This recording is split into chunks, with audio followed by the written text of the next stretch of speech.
100세가 넘은 연세대 명예교수가 강연 때 자주 들려주는 이야기가 있습니다. 99세까지 살아보니 인생에서 가장 행복한 시기는 60에서 75세였습니다. 75세 이후에도 공부와 취미 생활을 하면서 건강할 때까지 일하면 90세까지도 행복한 삶을 유지할 수 있습니다. 이 시대의 참 스승인 교수의 말에 지극히 공감하면서도 노년이 되어서 과연 교수 말처럼 사는 것이 쉬운 일일까 되새겨보게 됩니다. 늙는다는 건 무엇일까? 노화와 관련해 잘 알려져 있으면서도 잘못 전해져 온 것은 늙으면 애가 된다는 말이다. 문학적 표현이나 인문적 해석이 차치하고 과학적으로 늙으면 애가 된다는 말이 사실일까? 이것은 아마도 노인이 감정을 조절하거나 행동을 취하는데 어려움을 겪는 걸 보고 애 같다고 말한 것에서 비롯되지 않았을까 싶다. 노년기에 접어들면 신체 노화를 겪으면서 행동 반경은 물론 인간관계도 줄어들고 매사 소극적으로 대처하게 된다. 이런 것이 사람들 눈에는 마치 다시 어린아이가 된 것처럼 보이는 것이다. 그래서일까요? 흔히 노인이 되면 고집이 세진다고 합니다. 나이가 들면 고집과 아집이 강해지는 경향이 있다. 오랫동안 삶의 경험이 고착화되고 자신만의 성공 패턴으로 자리 잡은 것일 터인데 이것이 타인에게는 너무 강한 자기 주장이 있는 것으로 비춰지기도 하고 고집과 아집이 강한 사람으로 인식된다. 나이가 들수록 정보에는 어둡고 두뇌 활동은 둔해지고 합리적인 사고를 하지 못하여 자신에 집착하여 고집은 더 세워지기 마련이다. 그래서 이를 옹고집이라고 한다. 오늘은 나이 들면 고집이 세지는 이유와 실천 방법 그리고 늙으면 애가 된다는 말의 의미에 대해 말씀드리고자 합니다.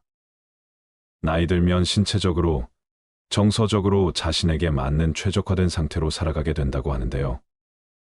이해하기 힘든 노인의 고집스런 행동과 경직성은 이러한 정서적 최적화 욕구와 관계가 있습니다. 노화에 따른 신체적 약화와 심리적 변화를 겪는 노인들은 새로운 대상을 접할 때 자신의 생각과 행동이 예전과 다르다는 것을 자각하면서 조심하게 됩니다. 그러다 보면 우울, 적대감 등의 부정적인 정서가 늘어나기 때문에 새로운 경험과 생활 방식을 수용하거나 시도하기를 꺼리는 것입니다. 그렇다면 나이 들수록 스스로 최적화된 상태를 찾아 살아간다는 건 무슨 의미일까요? 먼저 어느 할아버지의 사례로 알려드릴게요. 올해 100세이신 어느 할아버지가 있습니다. 생활하시는 방에는 바닥에 식기와 물건들이 여기저기 널려 있습니다. 이웃 주민이 와서 청소를 해드린다고 해도 극구 거부합니다. 하지만 잘 보면 생존에 필요한 물건들을 가까운 자리에 배치해 최소한의 움직임만으로 사용하도록 해놓았습니다. 방안을 할아버지에게 가장 편안하고 익숙한 환경으로 최적화한 것입니다. 자식들이 함께 살자고 해도 결코 떠나지 않는 50년째 살아온 이 마을과 집안이 할아버지에게는 익숙한 최적의 공간입니다. 예전엔 그렇게 정리정돈과 청소에 부지런을 떨던 부모님이 왜 갈수록 물건들에 펼쳐놓고 어수선하게 사시는지 한 번쯤 의아했던 적이 있을 겁니다.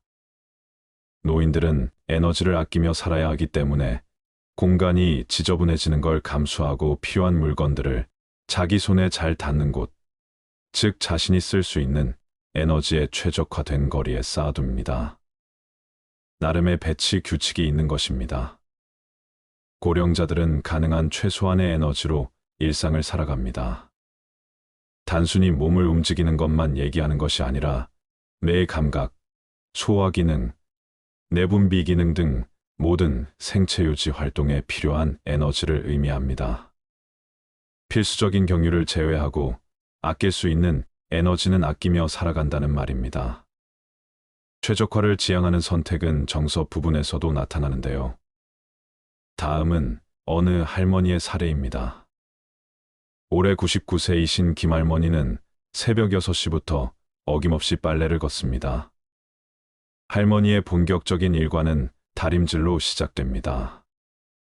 한번 다리미를 잡으면 서너 시간은 기본입니다. 최근 많이 쇠약해지신 탓에 걱정인 가족들은 나서서 만류해보지만 할머니는 절대 포기하지 않습니다.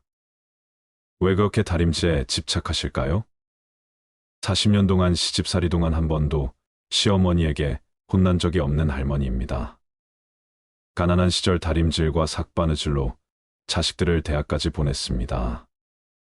젊은 시절부터 가장 잘하고 인정받는 일이었습니다. 이게 내 직업이에요. 90평생 직업이에요. 100살이 되어도 할 수 있으면 해야죠.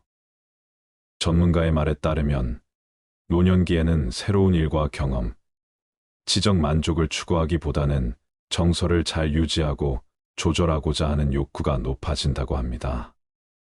우울, 적대감, 슬픔, 죄의식 등의 부정적인 정서를 최소화하고 행복, 기쁨, 희망, 즐거움 등을 최대화하려는 정서적 최적화의 특성이 두드러집니다. 젊은 시절 가장 잘하고 인정받았던 일들이 습관으로 남는 것도 인정받은 일을 할 때 정서적 안정감을 느끼기 때문입니다. 이는 초고령자가 될수록 더욱더 강하게 나타납니다. 나이가 들면 고집이 점점 더 세질 수 있다고 하는데요. 그 이유는 무엇일까요? 주된 이유는 자기 방어와 시냅스가 줄어들기 때문이다.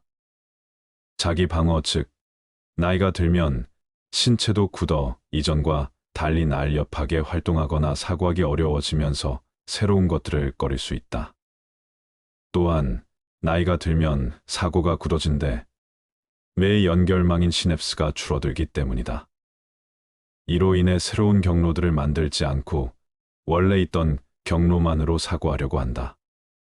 전문가 말에 따르면 나이가 들수록 자기가 해왔던 것들을 고수하려고 한다며 이전에 생각해왔던 자신의 신념, 가치를 따르려다 보니 고집이 세질 수밖에 없는 것이라고 한다. 젊었을 때는 두려운 게 없지만 나이가 들면 신체가 이전만큼 활성화되지 못해 그것으로부터 오는 자기 방어가 생길 수 있다고 한다. 또 본인이 잘못할 수도 있다는 우려에서 신중함과 조심성이 더 강해지면서 고집이 세질 수 있다고 말했다. 예를 들어 은행 기기와 키오스크를 떠올려 보자. 본인이 잘못 사용해서 기계가 고장이 나면 문제가 생기기 때문에 자기 방어와 자기 보호를 위해 은행 창고나 대면 주문을 고집할 수 있다는 것이다. 반면 나이가 들어도 고집이 세지지 않고 오히려 새로운 것을 잘 받아들이는 사람도 있다. 이들은 남들과 똑같이 시냅스가 줄어들고 있음에도 불구하고 삶에 대한 자세가 다르기 때문이다. 나이가 들수록 고집이 세지는 노화 현상을 예방하기 위해선 어떻게 해야 할까? 고집과 아집을 없애기 위한 실천 방법을 말씀드릴게요. 첫째, 노년엔 받아들이는 자세 가장 중요합니다. 다른 견해도 들어야 한다. 만약 상대방이 이야기할 때 아니오라고 반박하기 위한 근거들로 머릿속을 채우고 있다면 이는 적극적인 의견 청취가 될 수 없다. 만약 상대방의 말을 계속 듣기 어렵다면 그 사람에게 좋다. 당신이 할 말을 한번 들어보겠다. 라고 이야기해보자. 이는 당신으로 하여금 생각을 잠시 중단하고 상대방의 말에 집중하게끔 강제할 것이다. 아이 컨택을 하세요. 이는 당신의 집중을 유지하고 상대방의 말에 관심을 가질 수 있게 하는데 도움이 될 것이다. 전문가는 특히 노년기에는 지혜가 필요하다며 지혜를 가지려면 가장 먼저 배우려고 하는 자세가 필요하다고 한다. 그는 어릴 때는 호기심이 많은데 이 호기심이 뇌를 발달시키고 새로운 것을 받아들이게 한다며 나이가 들면 새로운 것을 받아들이는 것에 대한 거부감이 발생하기 때문에 배우려 하고 관심을 가지는 등의 적극적인 자세가 필요하다고 한다. 이외에도 건강 관리와 본인의 신체적 한계를 받아들이는 마음가짐도 중요하다. 그렇다면 주변 사람은 어떻게 대응하는 게 좋을까요? 본인의 스트레스가 크지 않다면 맞춰주는 게 가장 좋다. 다만 법적으로 잘못되거나 건강에 좋지 않은 고집이라면 무조건으로 순응하지 않아야 한다. 이때 언어로 대립적인 상황을 만드는 것은 피해야 한다. 오히려 반발 심리가 생겨 더 따르지 않게 될 수도 있기 때문이다. 이거는 아니야. 이건 안 되라고 말하면 관계가 멀어질 수밖에 없다. 나이가 들면 고집이 세져 받아들이는 게 더 어려워지기 때문에 언어적인 대립에 특히 주의해야 한다. 이때는 서로 관계를 쌓아간 뒤 감정을 열고 대화를 시도하는 게 좋다. 산책하거나 같이 식사를 준비하는 등 함께 할 수 있는 활동을 한 뒤 잘못된 부분을 말해주면서 서로 조정하고 순응해 나가는 게 가장 바람직한 방법이다. 둘째, 자아 성찰과 인지적인 이해가 필요하다. 나이가 들면서 자아가 더욱 강화되고 정체성이 강해지는데 이로 인해 자신의 의견과 가치를 더욱 강하게 주장하고자 하는 경향이 생길 수 있다. 이를 극복하기 위해서는 자신을 되돌아보고 내면의 감정과 생각을 인지적으로 이해하는 시간을 갖는 것이 중요하다. 자아 성찰을 통해 자신의 고집과 아집이 어떤 원인에서 비롯되는지를 파악하고 그에 대한 이해를 바탕으로 조절해 나갈 수 있다. 셋째, 타인과의 소통과 공감 능력을 키워야 한다. 상대방의 말에 끼어들지 않는다. 그보다는 상대방의 말이 끝날 때까지 기다리자. 그리고 당신이 들은 것을 비슷한 표현으로 반복해보자. 이렇게 반복함으로써 남의 말을 잘 들어주는 사람이라는 평판이 생길 것이다. 만약 상대방이 말을 함에 있어 화가 났거나 행복하거나 열정적이라면 다음과 같이 대답해보자. 그 기회에 대해 매우 기대하는 것처럼 들린다. 왜 그것이 당신에게 중요한지 알겠다. 사람들은 남들이 자신의 말에 귀를 기울여 주는 것을 좋아한다. 당신이 남의 말을 정확하게 간추려 대꾸해준다면 상대방은 당신이 자신의 말에 귀를 기울였다는 것을 알게 될 것이다. 고집과 아집은 종종 타인과의 소통과 이해, 부족으로 인해 발생한다. 나이가 들면서 자신의 경험과 지식을 바탕으로 자신의 의견을 강하게 주장하고자 하는 경향이 생길 수 있다. 그러나 타인의 의견과 관점을 존중하고 이해하는 능력은 고집과 아집을 줄이는 데에 큰 도움이 되고 타인과의 대화에서 상대방의 의견을 경청하고 공감하는 자세를 갖는 것이 중요하다. 타인의 관점을 이해하고 받아들이면서 자신의 의견을 조율하고 조정하는 방법을 익히면 고집과 아집을 한층 더 줄일 수 있을 것이다. 넷째, 유연성과 적응력을 발전시켜야 한다. 나이가 들면서 변화에 대한 저항이 생길 수 있다. 고정된 생각과 방식에 고집을 부리는 경향이 있어 새로운 아이디어나 변화에 적응하기 어려울 수 있다. 이를 극복하기 위해서는 유연성과 적응력을 키우는 자신만의 노력이 반드시 필요하다.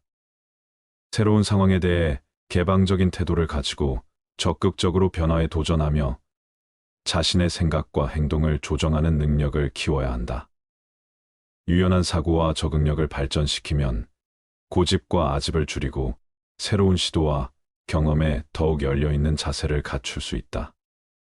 다섯째, 자기 성장과 배움에 대한 태도를 가지는 것도 매우 중요하다.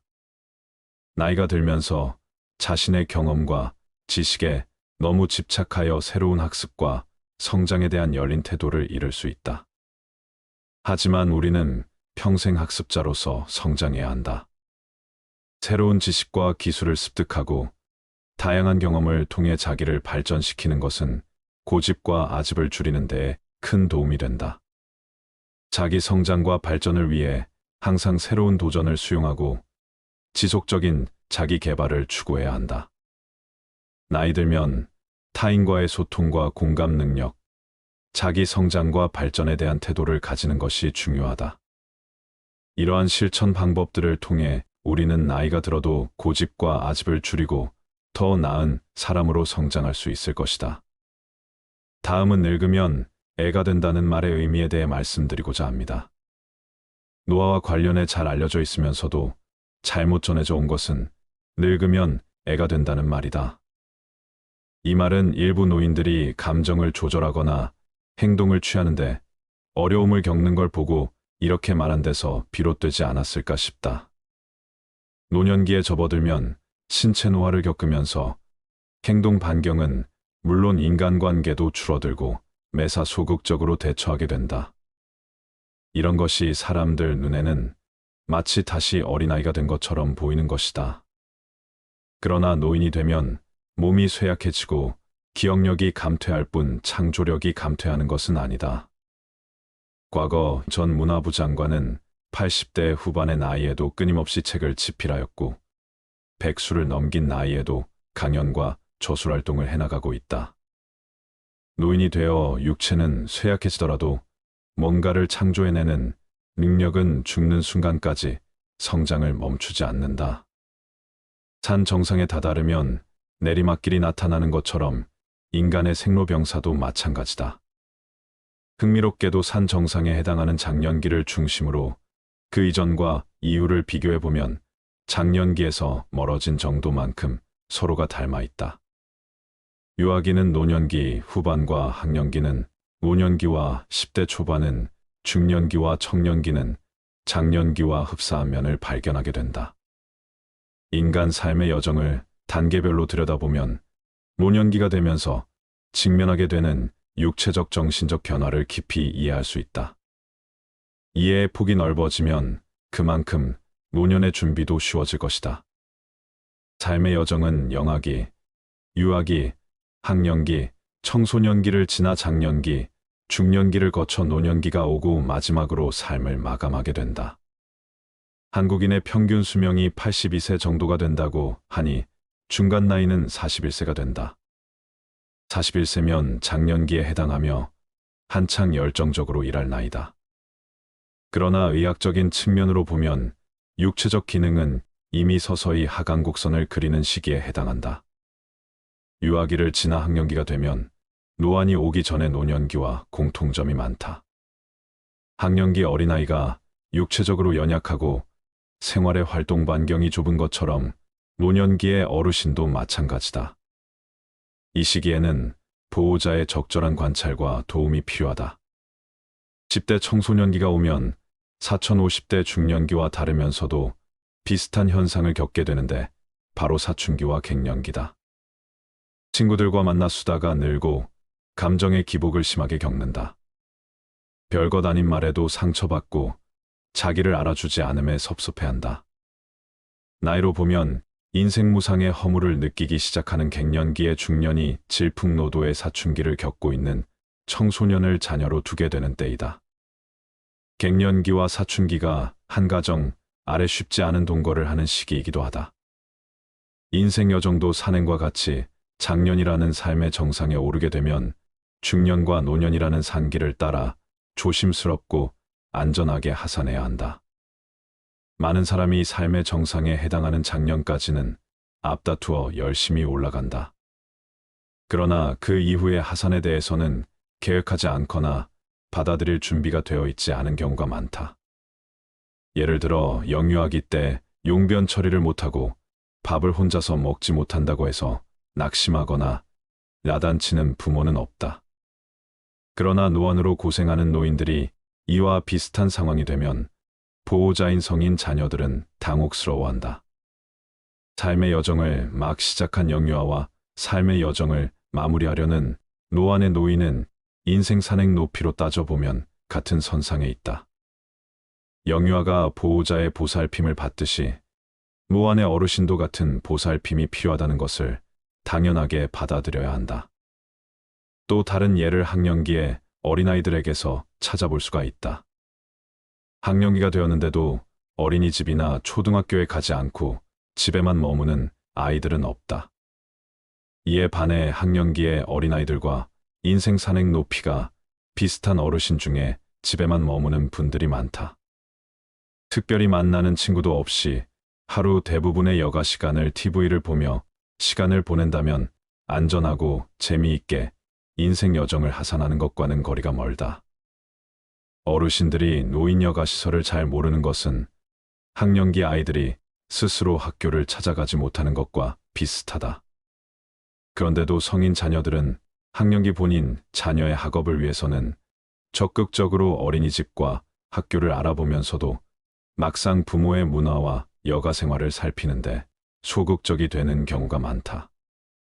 학령기 자녀의 학업을 살피듯 노년기 부모의 취미와 건강을 잘 살펴볼 필요가 있다. 특히 사회적 교류가 없이 집에서 주로 시간을 보내는 부모라면 더욱 그러하다.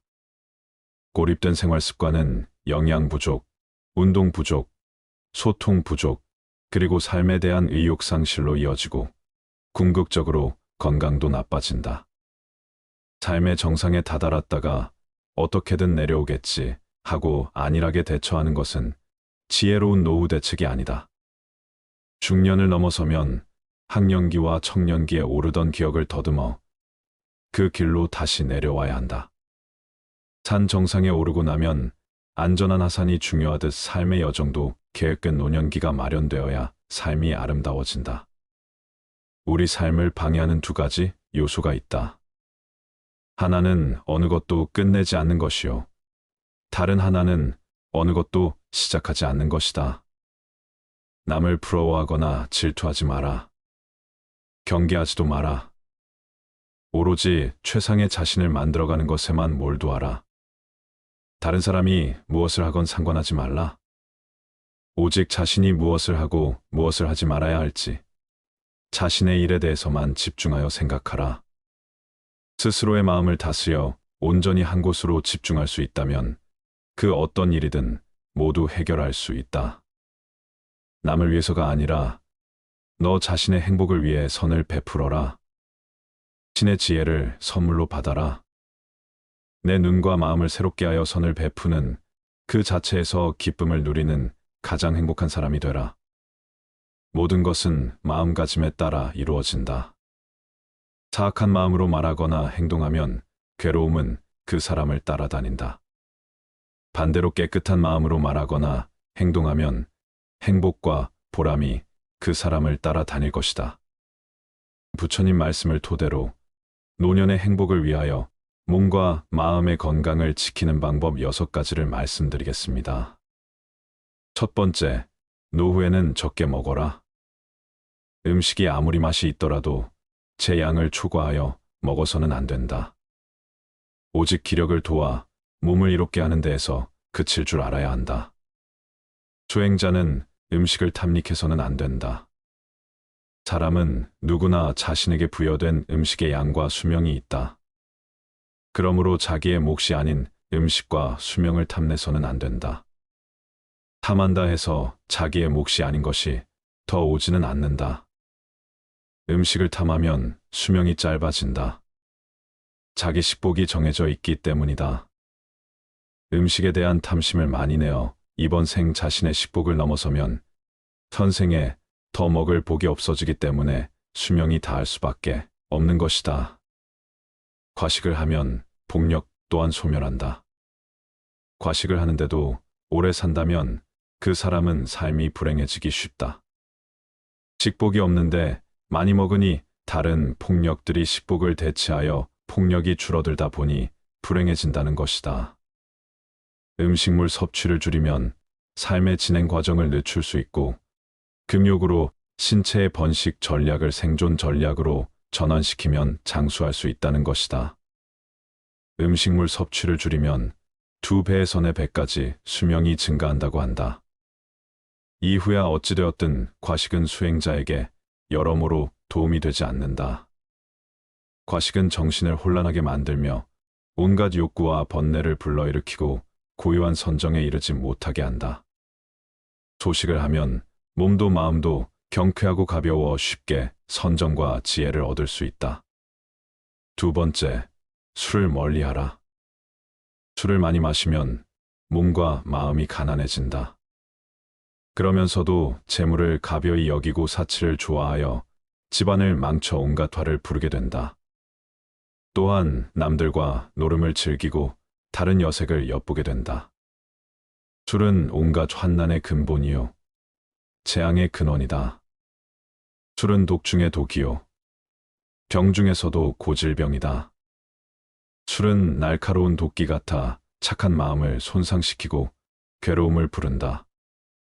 술을 좋아하는 자는 부끄러움도 몰라 남의 경멸을 받게 된다. 그러므 술을 마실 때는 언제나 절제하는 마음을 가져야 한다. 술은 지혜의 종자를 끊고 어리석음의 결과를 불러온다고 한다. 사람의 정신을 휩쓸고 가는 것은 술만한 것이 없다. 술이야말로 재앙의 근원이고 환난의 근본이다. 과도한 술은 착한 마음을 손상시키고 괴로움을 부르며 경멸을 받게 된다. 술을 마실 때는 언제나 절제하는 마음을 가져야 한다. 사실 술 그 자체는 선도 악도 아니고 좋고 나쁠 것도 없다. 술이라는 것 자체에 어떤 좋거나 나쁜 변하지 않는 성품이 있는 것이 아니다. 그러니 술을 먹는 행위 그 자체를 가지고 좋거나 나쁘다고 단정 지을 수는 없는 것이다. 문제는 술에 있지 않고 사람에 있다. 잘못이 있다면 술 자체가 잘못이 아니라 그 술을 먹는 사람에게 있는 것이다. 술을 먹고 정신을 잃어버리거나 취한 정신으로 온갖 악행을 한다면 그것은 술이라는 경계에 휘둘리는 것이다. 술이라는 것도 하나의 경계에 불과하다. 경계 그 자체는 언제나 좋고 나쁜 것이 아니다. 다만 경계를 받아들이는 사람에게 허물이 있을 뿐 술이라는 경계에 휘둘리지 않고 내 스스로 술이라는 대상의 마음을 빼앗기지 않으며 스스로 절제하고 다스릴 줄 아는 사람에게 술은 나쁜 것이라고 할 수 없다. 한두 잔의 술로서 인간관계를 가꾸어가며 술이라는 도구로서 삶의 윤활유로 삼을 수도 있지만 자칫 잘못하면 술이 인간을 망치는 도구가 될 수도 있는 것이다. 내 중심을 잡고 내 안의 주인공이 나를 이끌고 가야지 술이라는 경계가 나를 이끌고 가게 해서는 안 된다. 술이라는 경계에 휘둘리지 말라. 절제하며 게으르지 마라. 생활의 즐거움만을 쫓아 구하고 모든 감관을 보호하지 않으며 마음의 정도가 없고 겁이 많으면 악마는 마침내 그를 뒤엎는다. 바람이 약한 풀을 쓸어 넘기는 것처럼 생활의 즐거움만을 구하지 않고 모든 감관을 잘 지키며 먹고 마의 절도가 있고 항상 정진하여 믿음이 있으면 악마는 그를 뒤지 못한다. 생활은 조금 불편해야 좋은 것이라고 한다. 너무 편하면 게을러지고 자신의 빛을 잃을 수 있기 때문이다. 눈, 귀, 코, 혀, 몸을 가만히 내버려 두고 보호하지 않으면 이내 그 육신의 감각은 좋은 것만을 가리게 되고 욕망에 뒤덮인다. 그러면 나아가 먹고 마시는 일에 절제가 없어지고 몸은 게을러져 어떤 일도 스스로 해 나갈 수 없게 되며 나약해지고 겁이 많아지게 마련이다. 그랬을 때 그 나약한 마음의 틈을 타고 악한 생각이 들어오고 온갖 마장이 들끓게 된다. 모름지기 사람은 생활의 즐거움만을 구하지 않아 불편한 가운데 스스로 이겨낼 수 있는 힘과 지혜를 길러야 한다. 또한 먹고 마시는 일에 절제가 있으며 항상 끊임없이 노력하고 정진하여 마음의 틈을 만들지 말아야 한다. 악마는 그런 수행자를 뒤덮지 못한다. 세 번째, 마치 바람 앞에 우뚝 선 큰 산처럼 죽을 때 가지고 갈 수 있는 것을 위해 살아라.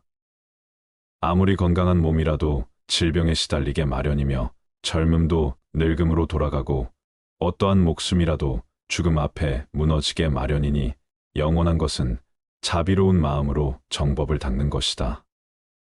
그러면 임종에 이르러 후회하지 않게 될 것이고 임종에 이르러 후회하지 않으면 집착이 없어 좋은 곳에 날 것이다.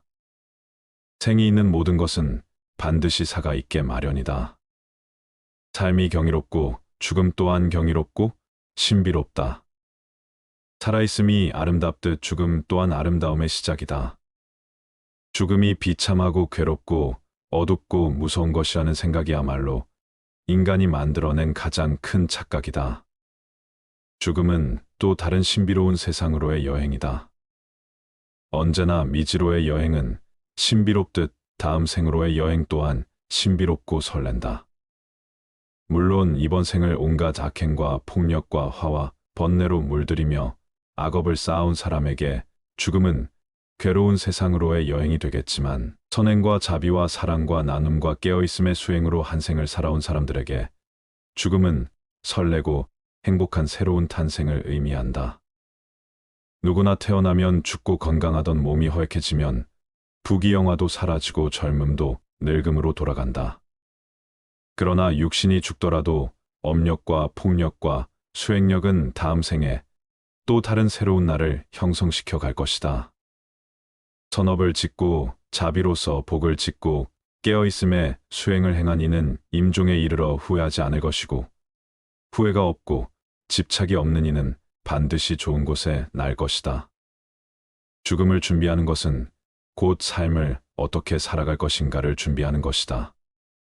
웰다잉이 곧 웰빙의 바탕이다. 지금 이 순간 임종이 닥친다면 후회가 없을 것인가? 업과 복과 수행 앞에서 부끄럽지 않을 수 있겠는가? 죽고 나서 가지고 갈 수 없는 것들에 목숨을 거는 어리석은 삶을 그만두라. 죽고 나서 가지고 갈 수 있는 것들이야말로 참되다. 죽음에 이르렀을 때에도 생사의 분별에 집착하지 않으면 평생을 쌓아온 업장이라 소멸할 수 있다. 일생을 수행했을 임종에 이르러 생사에 집착하면 그 수행은 물거품이 되고 오히려 마귀의 포로가 되고 만다. 지금이라도 본래 마음을 깨달으면 다시 번뇌에 물들지 않는다. 하루 중에도 잠자리에 들기 직전이 중요하다. 시끄러운 TV, 소음에 시달리다 잠에 들면 잠든 내내 소음이 꿈속까지 뒤따라와서 정신을 뒤흔들어 놓지만, 잠들기 직전 고요함 속에서 잠에 들면 밤새 고요함이 지켜진다. 가만히 잠들기 직전 무슨 생각을 하다 잠이 들었는지, 그리고 그 생각들과 꿈에는 어떤 연관이 있었는지를 떠올려 보라. 잠들기 직전의 생각이 온통 꿈속까지 휘젓고 다니며 단점을 방해하고 있음을 알아차리는 데는 그리 많은 노력이 필요하지 않다. 하루 중에 이처럼 잠드는 순간이 중요하듯 일평생 가운데는 죽는 순간이 중요하다. 아무리 일평생 수행을 잘했다 하더라도 죽는 순간 생에 집착하여 미련을 못 버린다면 그간의 모든 수행은 물거품이 되고 오히려 마귀의 포로가 되어 헤매고 말지만, 죽음에 이르러 생에 집착하지 않고 냉철한 깨어있음으로 죽음의 순간을 지켜본다면 일평생의 수행을 뛰어넘는 결과를 얻을 수도 있다. 죽는 순간 생사에 집착해 자유롭기 위해 사는 순간에도 끊임없이 생사의 집착을 놓아버리는 공부를 하는 것이다. 하루하루의 삶이 깨어있으며 집착을 버리고 욕망을 거스르며 온갖 번뇌를 놓아가는 쪽으로 비움과 수행의 삶을 사는 사람에게 죽음은 삶의 연장이다. 삶의 순간순간을 어떤 방식으로 살았느냐에 따라 죽는 순간을 어떻게 대처하느냐가 결정되어지기 때문이다. 올바른 웰빙이란 웰다잉과 다르지 않다. 웰다잉을 위해 죽는 순간에 공부를 위해 사는 순간, 생사에 집착 없이 올바로 죽는 연습을 하는 것이다. 생사를 비롯한 양극단의 모든 분별을 죽이는 것이야말로 참말로 잘 죽는 웰다잉이다. 네 번째, 더 이상 애쓰면서 살지 마라. 부모에게 받은 이 몸은 마치 시방의 허공을 입으로 불면 미진의 티끌이 있는 듯 없는 듯함 같으며 맑은 큰 바다에 거품이 흘러가면서 생겼다가 사라졌다함과 같다. 겉모습과 몸매와 외모가 중요한 세상, 이런 세상이야말로 이 세상이 얼마나 정신적인 타락의 길을 걷고 있는지를 증명해 주고 있다. 바깥에 보이는 것에 휘둘린다면 내면에 중요한 것은 뒷줄 신세를 면치 못한다. 몸의 실체는 어떠한가? 그것은 꿈과 같고 환술 같고 거품과 같고 그림자와 같고 티끌과 같다. 이런 몸을 무얼 그리 사랑하고 애착하는가? 그래서 옛 스승들은 이 몸을 똥주머니라는 똥만 잔뜩 넣어 가지고 다니는 똥주머니라고 했다. 똥주머니를 위해 무얼 그리 치장하고 내세우며 어여삐 여기는가? 몸 안의 온갖 내장이 기관들 똥오줌을 다 끄집어내 보면 얼마나 더럽고 흉측한 것인가? 그걸 다만 이 하얀 살결에 포장한 것에 지나지 않을 뿐이다. 살결에 포장한 것을 조금 잘했다고 예쁘다 하고 못했다고 못났다고 차별할 일이 무엇인가? 모두가 한낮 뜬 구름과 같고 바다에 뜬 거품과 같으며 꿈과 같고 그림자와 같은 것일 뿐이다. 다만 마음이 중요한 것이다. 몸을 중요시 여기는 그 마음이 우리 몸을 더욱 더럽히고 욕되게 만든다. 몸에 얽매이고 집착할수록 정신은 공허하게 총기를 잃고 만다. 그러니 몸 형상 모습 생김새를 탓하지 말고 또 얽매이지도 말자. 몸을 이제 그만 놔둬라. 5번째, 부모님을 잘 섬기고 부모님께 효도하라. 부모님 공경이 곧 부처님 공경이다. 부모님은 나를 낳아서 나로 하여금 도를 배우게 하심으로 모든 남자는 나의 아버지이며 모든 여인은 나의 어머니로 알아라. 이제 깨달음을 얻는 것은 다 부모님의 은혜이니 사람이 도를 배우고자 하면 먼저 효도로 정진하지 않으면 안 된다. 부모님의 은혜는 부처님의 은혜와 동등하고 부모님을 섬기는 데서 오는 과보는 불보살님을 섬기는 데서 오는 과보와 동등하다. 부모님께 효도를 베푼다면 이 세상의 모든 선행에 으뜸이 된다. 부모님이야말로 지금의 나를 개 한 뿌리이며 근원적인 인연이기에 부모님이나 부부 자식처럼 나와 가까운 인연은 곧 내 안에 업이 투영된 관계라고 볼 수 있다. 그들 속에서 나를 볼 수 있어야 한다. 그들과 나와의 관계는 곧 내 안에 업을 녹이는 공부이고 나 자신을 성장시켜가는 마음, 공부의 생생한 현장이다. 업장 소멸에 열린 장이 바로 가족이며 부모다. 그렇기에 부모에 대한 효도야말로 우주적인 순리를 따르는 수행이 자비의 시작이다.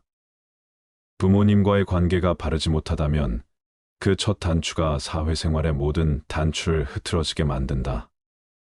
가족과의 관계, 그 기초 위에서 모든 타인들과의 인연이 성숙되어 가는 것이다.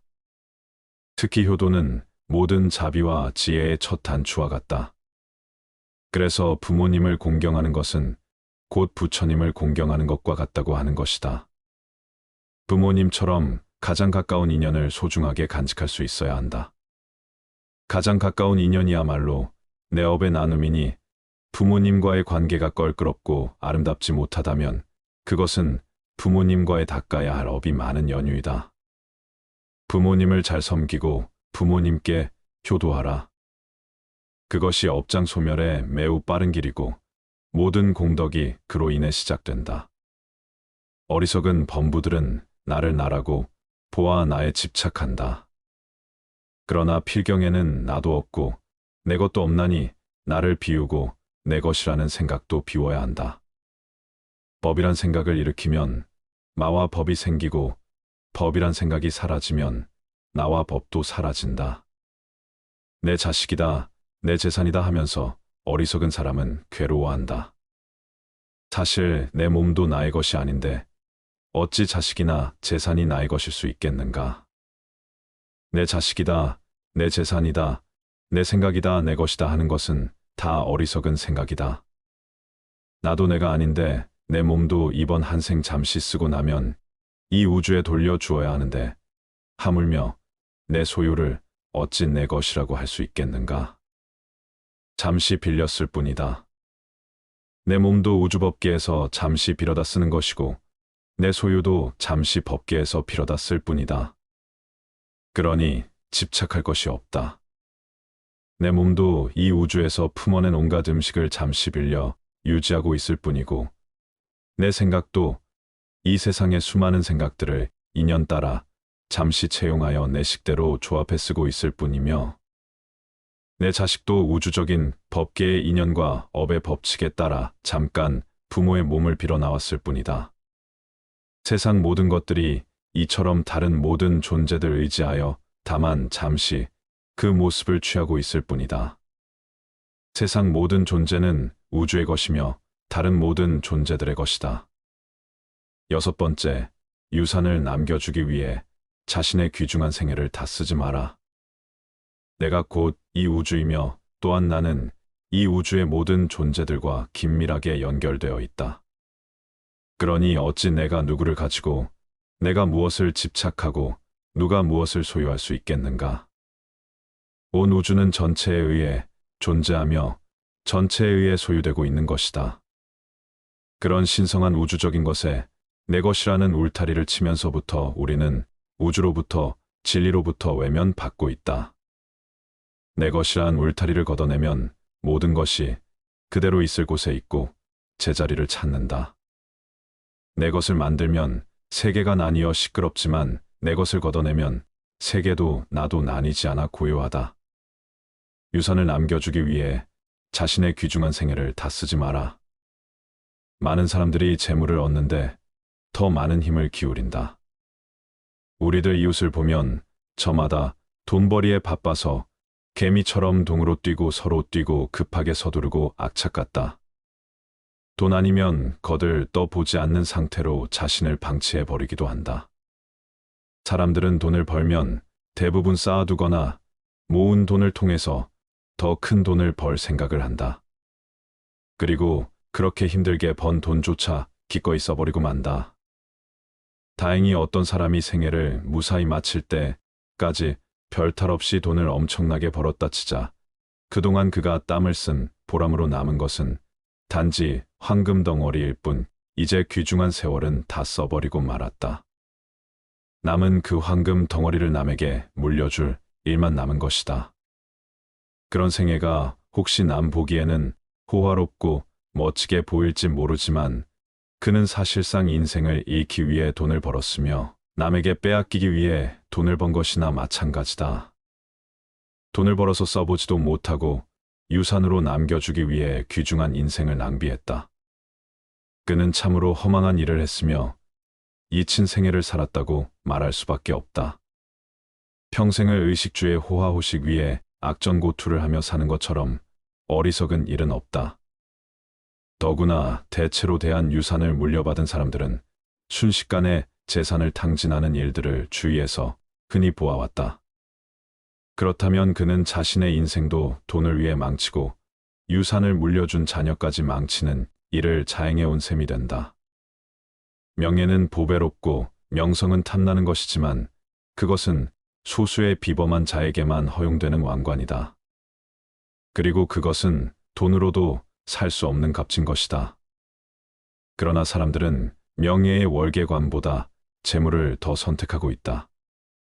과연 돈이 많으면 남들이 떠받들 것이다라는 말이 사실이며 그것이 과연 행복을 가져다 줄 것인지는 의문이다. 모두가 그토록 바라던 순간은 바로 지금이다. 비록 100년을 살지라도 마음이 어리석다면 고요한 마음으로 하루를 사는 것만 못하다. 비록 100년을 산다고 하더라도 마음이 어리석고 탐욕스럽고 성냄을 일으킨다면 차라리 고요하게 그 마음을 비추며 한순간을 보내는 것보다 못하다. 살면서 탐내고 어리석음을 지으면 그것이 다 번뇌가 되고 업이 되어 윤회의 수레바퀴만 더욱 길어지게 만들 뿐이지만 고요하게 그 마음 비추며 한순간을 보낸다면 억겁의 윤회를 쉬게 할 것이기 때문이다. 한순간을 살더라도 고요한 마음으로 마음을 비추며 영상 속에서 산다면 어리석은 마음으로 100년 1000년을 사는 것에 비할 수 없는 공덕이 생긴다.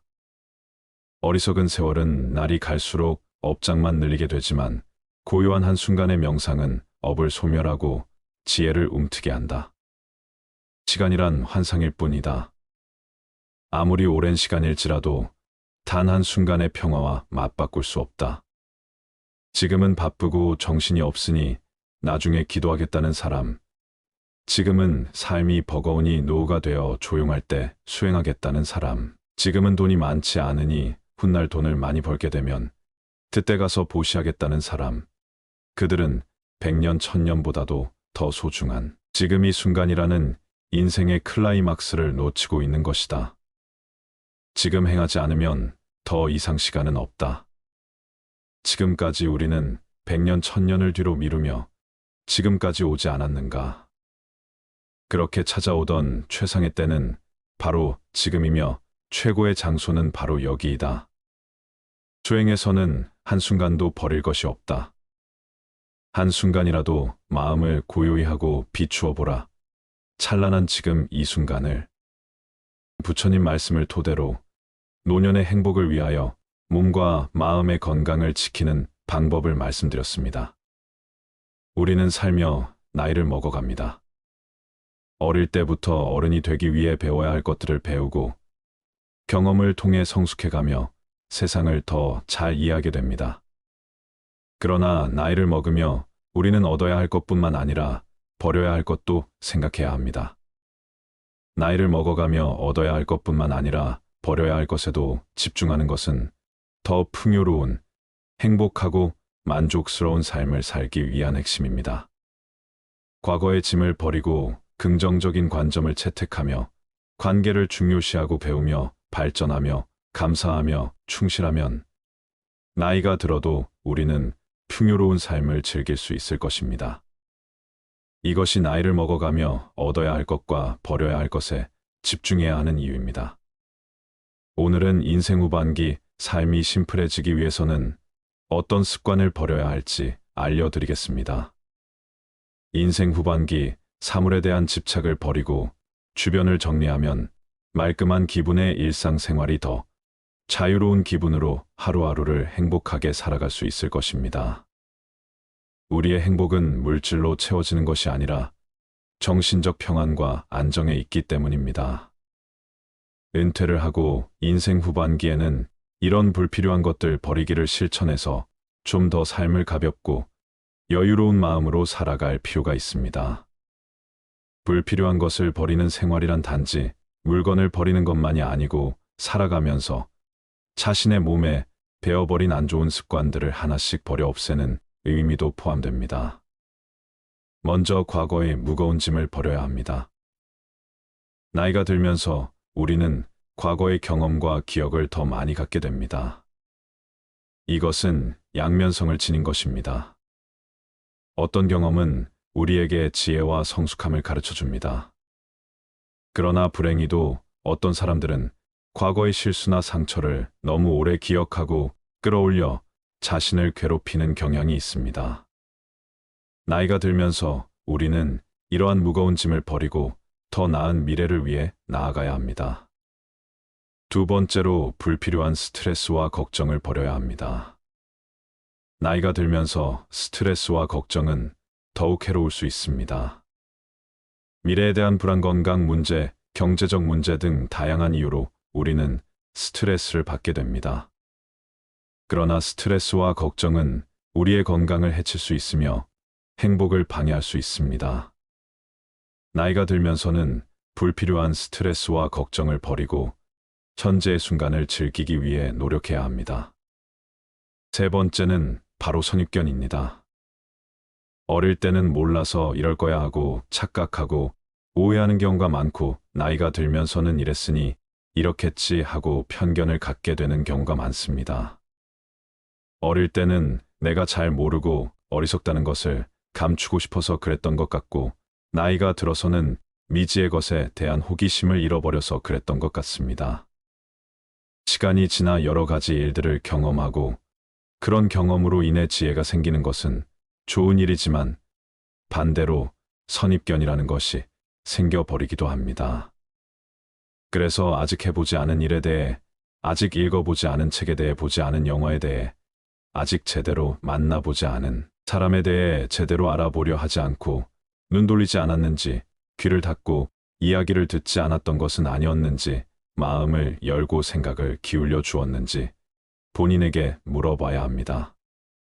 모르면서 아는 척하는 것이 꼴볼견인 것만큼 선입견으로 일이 이럴 거야 하고 판단해버리는 것도 꼴볼견입니다.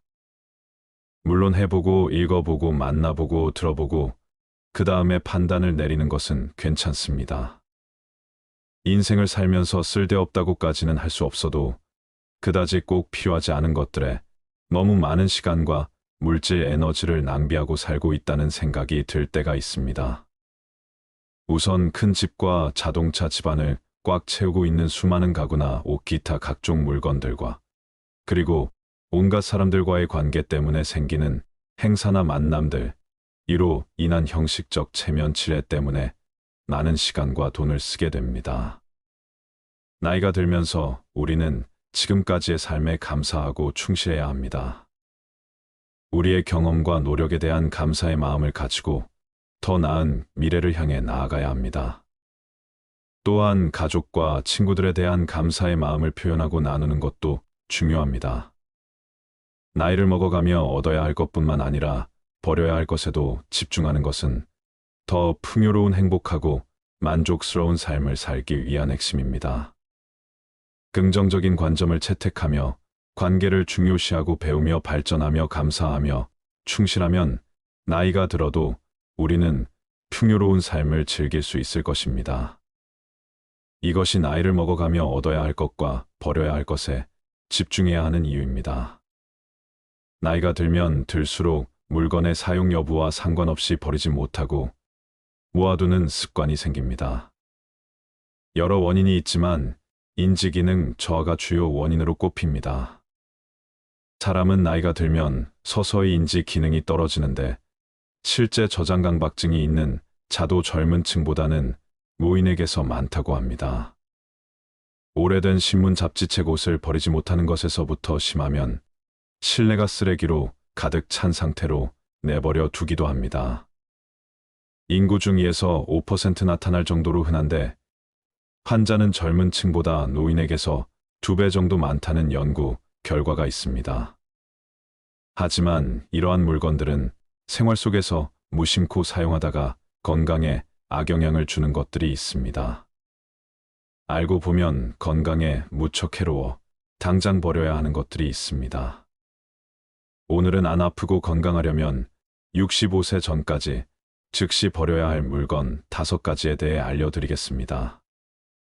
첫 번째, 오래된 약과 영양제. 집에 영양제가 쌓여 있는 분들 많으실 겁니다. 그런데 모든 영양제를 매일같이 잘 챙겨 드시나요? 어떤 영양제는 매일같이 꼼꼼히 챙겨 드시기도 하겠지만 어떤 영양제는 체질에 잘 맞지 않아 먹지 않고 한자리에 몇 년간 방치되기도 합니다. 아까워서 버리지 않고 가끔씩 드시는 분들도 있고요. 하지만 유통기한이 지나 변질된 영양제는 효능이 떨어질 뿐만 아니라 간에도 무리를 주기 때문에 반드시 버려야 합니다. 약도 영양제와 마찬가지입니다. 건강해지기 위해 먹는 것이므로 유통기한이 넘은 영양제와 약은 과감히 쓰레기통에 버려 건강을 지키시길 바랍니다.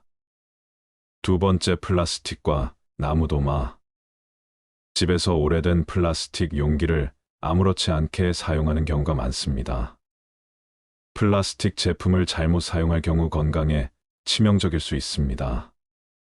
사용 중인 플라스틱 용기 중 PC 제품과 긁힌 상처가 많은 용기들을 모두 버리시기 바랍니다.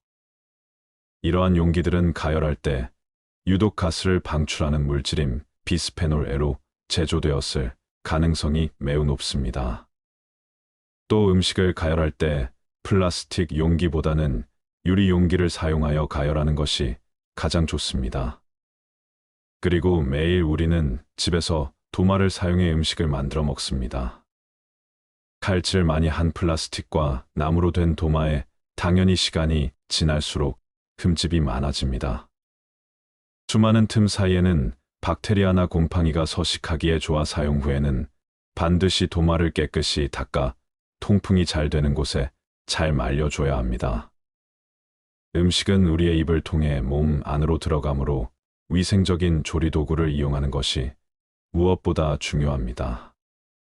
세균과 곰팡이는 면역력을 떨어뜨리고 염증을 일으키기에 반드시 도마를 깨끗하게 유지하고 자주 바꿔 주도록 하세요.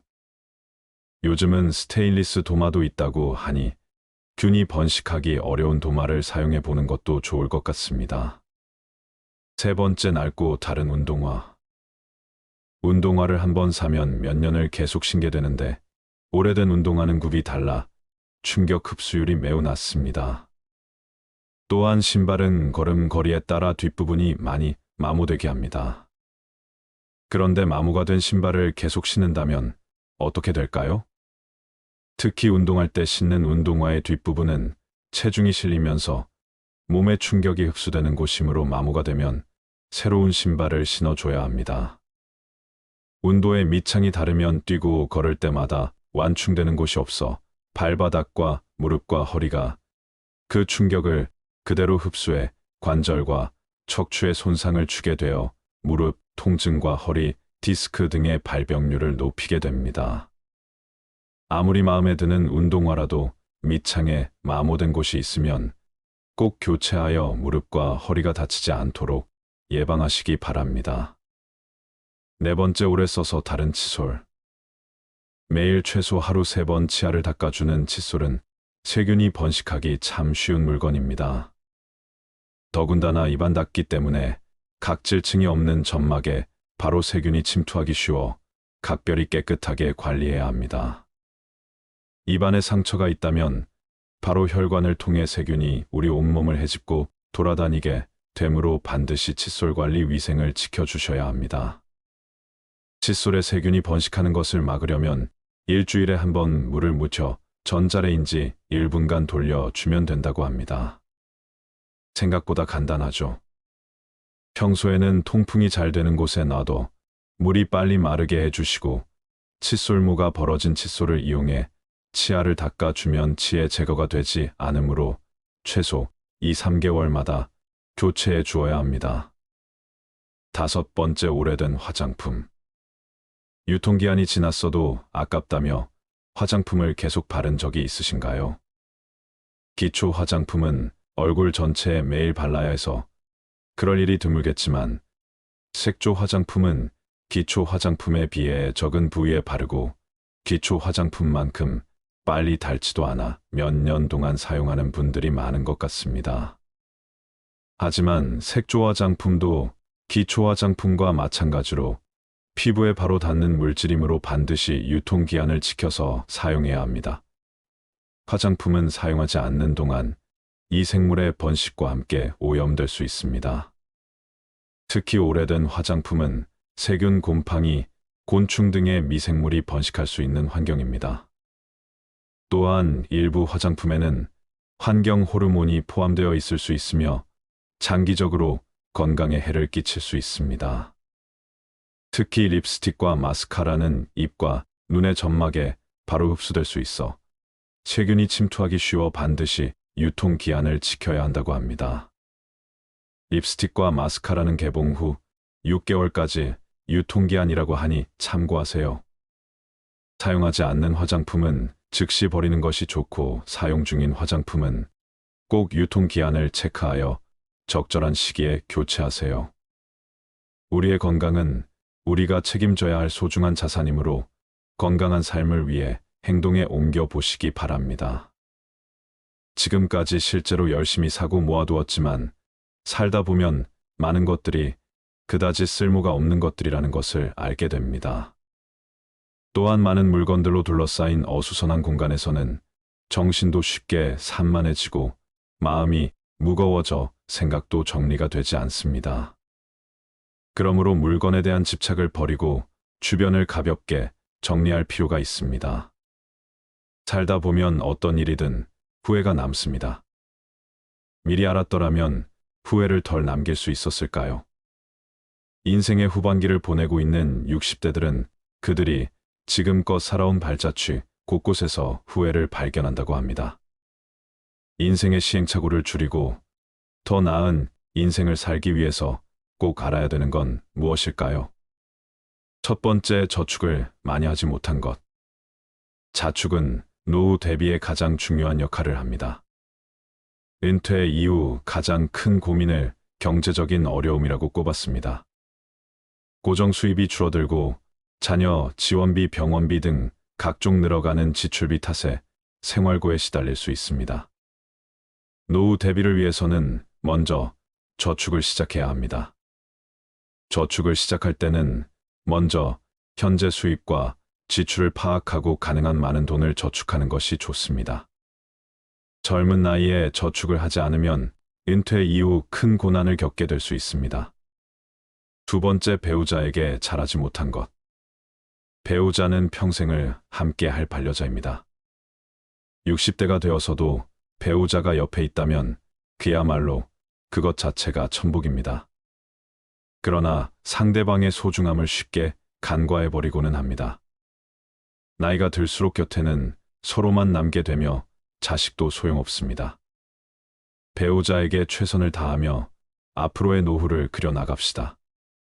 세 번째, 건강을 소홀하게 한 것. 건강이 중요하다는 사실을 모르는 사람은 없습니다. 하지만 젊어서는 그것을 잘 모르고 자기의 몸을 혹사시킵니다. 그거 하나 한다고 건강해지겠어 하고 무심히 지나쳤던 습관들이 사실은 평생 건강을 지키는 열쇠입니다. 건강을 유지하기 위해서는 규칙적인 운동과 올바른 식습관을 유지하는 것이 중요합니다. 많은 종류의 영양소를 저염식으로 골고루 섭취하세요. 영양 과잉과 결핍이 되지 않도록 철저한 관리가 필요합니다. 그 중에서도 특히 치아 관리를 잘해야 합니다. 치아는 하루아침에 좋아지지 않기 때문입니다. 또한 건강검진도 정기적으로 받아 건강한 삶을 유지하는 것이 좋습니다. 건강한 삶은 노후에 대비하는 가장 좋은 방법입니다. 오래 사는 것이 기본인 시대에 우리는 유병장수보다는 무병장수로 가야 합니다. 네 번째, 자식과 대화를 많이 하지 못한 것. 자식들과 평소에 대화를 많이 하지 않았다면 노년의 소중한 친구 하나를 잃는 셈입니다. 늙고 병들면 자식들에게 의지하게 됩니다. 자식과 친밀한 관계를 유지해야 후회 없는 자식 농사를 했다고 느낄 수 있을 것입니다. 뿐만 아니라 자식과 건강한 유대감을 형성하는 것은 노년의 정신적 안정감에도 도움을 줍니다. 자녀들과 진정으로 소통하지 못했다면 노년이 불행할 것입니다. 다섯 번째, 노년을 함께 할 친구를 못 만든 것. 배우자 다음으로 친구가 가장 큰 자산입니다. 취미 생활을 공유할 수 있는 친구, 자신의 속 얘기를 가감없이 털어놓을 수 있는 친구가 있다면 늙어서도 외롭지 않은 인생을 보낼 수 있을 것입니다. 자식들은 바쁘다고 얼굴 보기가 어려울 것입니다. 만일 평생을 함께 할 친구가 없다면 노년은 무척 외롭고 쓸쓸할 것입니다. 여섯 번째, 평생 할 수 있는 취미. 만들지 못한 것 취미라고 해서 골프 등과 같이 돈이 많이 들어가는 것일 필요는 없습니다. 등산과 가벼운 산책, 독서, 음악 감상 등과 같이 큰 돈이 필요 없는 것들도 많습니다. 취미를 갖게 된다면 평생 지루하지 않은 활력 있는 삶을 보낼 수 있을 것입니다. 또한 취미를 부부와 함께 하는 것이 가장 좋습니다. 친구들과 어울려 친목을 도모할 수 있는 취미 생활도 추천합니다. 나이와 건강에 맞는 취미를 개발하는 것은 아주 중요한 노후의 요건임에는 틀림없습니다. 일곱 번째, 배움을 멈춘 것. 60대 공부하는 것은 지난 삶이 바빠서 하지 못한 공부를 하거나 여생에 필요한 지식을 습득하는 경우도 있고 또 단순히 시간을 보내는 한가로운 독서도 있습니다. 하지 못했던 배움을 한다는 것은 아주 소중한 시간입니다. 요즘에는 70대 이상의 노인들도 컴퓨터를 배우고 새로운 도전에 나서고 있습니다. 평생 공부하고 배우는 일을 멈춰서는 안 됩니다. 배우려는 열정이 있다면 인생이 모작도 가능하다고 전문가들은 조언합니다. 여덟 번째, 일기를 쓰고 기록을 남기지 못한 것. 은퇴한 나에 생각해보면 자신이 살아온 인생의 험하고 덧없이 느껴질 때도 있습니다. 그럴 때 평생 자신이 걸어온 발자취를 돌아보고 정리하는 것이 필요합니다. 그렇게 하기 위해서는 젊어서부터 기록을 남기는 습관이 필요합니다. 일기를 매일 쓰라고 말하는 것은 아닙니다. 다만 틈틈이 기록하고 사진 등을 남겨놓으면 나중에 자신의 삶을 정리하는 데 도움이 될 것입니다. 아홉 번째, 연금과 보험을 들지 못한 것. 노년기에는 뜻하지 않게 먹더니 들어가는 경우가 많습니다. 대부분 건강과 관련된 비용입니다. 60년대생들이나 그 이전에 태어난 사람들에게는 노후 준비에 대한 접근 방식이 현대의 젊은 세대와는 다르게 해야 한다는 건데 노후 준비 시간이 상대적으로 적다는 점을 감안하여 고령자를 위한 특화된 투자 상품을 찾아볼 필요가 있습니다. 예를 들어 안정적인 수익률을 제공하는 연금, 상품이나 투자 상품 등을 활용할 수 있습니다. 또한 투자에 대한 전문적인 조언을 받기 위해 금융 전문가의 도움을 청하는 것도 좋은 방법입니다. 노후 준비는 재무적인 준비뿐만 아니라 건강 상태를 유지하는 것도 중요합니다. 이는 의료비 부담을 줄이는데 도움이 될 뿐만 아니라 더 나은 삶의 질을 유지하는 데도 기여합니다. 한 살이라도 어릴 때부터 경제와 재테크에 관심을 갖는 게 중요한데 이제는 선택이 아닌 필수인 시대인 것 같습니다. 이러한 돈을 아깝다고 생각하기보다 준비를 한다고 생각해야 합니다. 마지막으로 99%가 공감한 내 인생에 더 도전하고 여행을 많이 다니지 못한 것. 그때 했어야 했는데 그때 그 시절에 나만이 할 수 있었던 일이나 도전이 있었을 것입니다. 대부분의 사람들이 평생 살아오면서 가장 후회하는 것 중 하나가 도전을 하지 않았던 사실이라고 답했습니다. 이어 여행을 떠나지 않았던 사실을 안타까워했습니다. 자식 키우고 회사 일을 하느라 여유가 없었을 것입니다. 그래도 다른 돈을 아껴서 여행을 떠나라고 선배들은 조언합니다. 훗날 회상할 수 있는 좋은 추억을 마련해 놓는 셈입니다. 그동안 수고한 60대의 모든 삶을 응원합니다.